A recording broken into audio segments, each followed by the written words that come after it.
Invincible is one of the shows that exemplifies fairly well the reason why I started this series to begin with.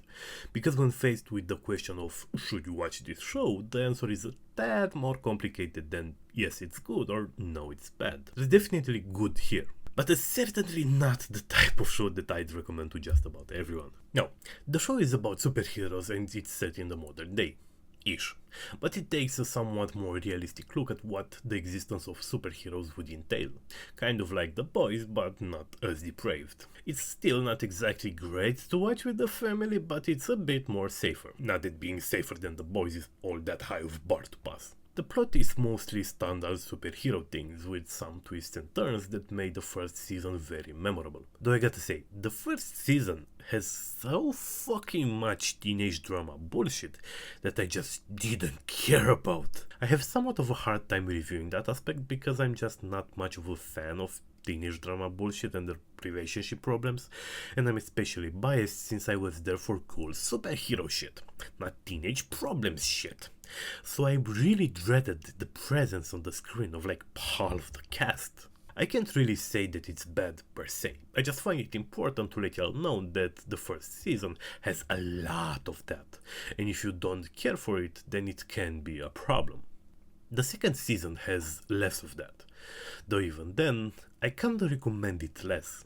Besides the teenage drama, there's some plot beats that make the first season really fairly memorable, and I do often rave about how important it is for me for things to be memorable.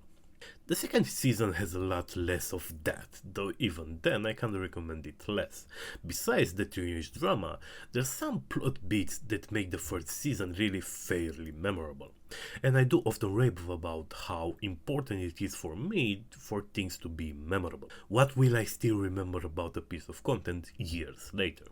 It's been years since I watched the first season, yet it's still more fresh in my mind than the second one. And I mean both the good bits and the bad ones.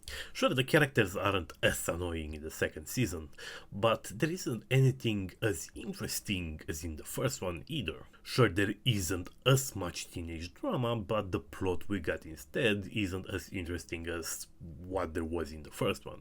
The fight scenes in both were kinda whatever I thought. They are often rather brutal and gory, if you are into that. But I didn't find the visuals to be particularly engaging. Some of the fights were interesting, but more so because of the character development that happened during them. The visuals in general weren't particularly great. Some of the character designs were nice, but most costumes were bland as hell, and so were the sceneries. The voice acting was great. The music was okay, it got the job done, but none of the songs stood out to me that much. So my recommendation is split. The first season I do highly recommend, mostly for the plot. Now, are there some convoluted 4D storylines that involve hundreds of years of socio-economical history? Now, it's more so just some cool stuff that happens, that works off the character work. You could essentially tell this story in any setting. By no means do you have to be into superhero stuff to enjoy this. It's not really one of those shows that play with the mechanics of the heroes and their powers. It does play a role, but it's just not really a draw of the show. It's not like Heroes or early Goblin Slayer, before it became a slice of life anime.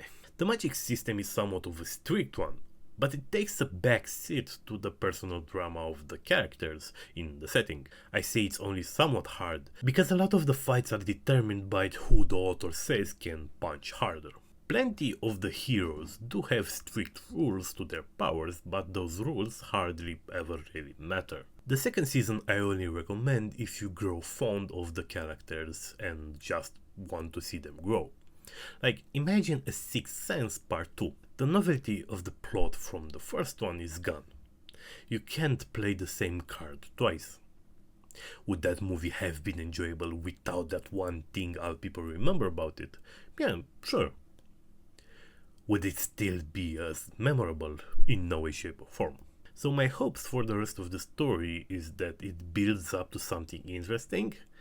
It's very much good. But with how things are now, I will put the first season in orange, a general recommendation, and the second season only if you really like the main characters.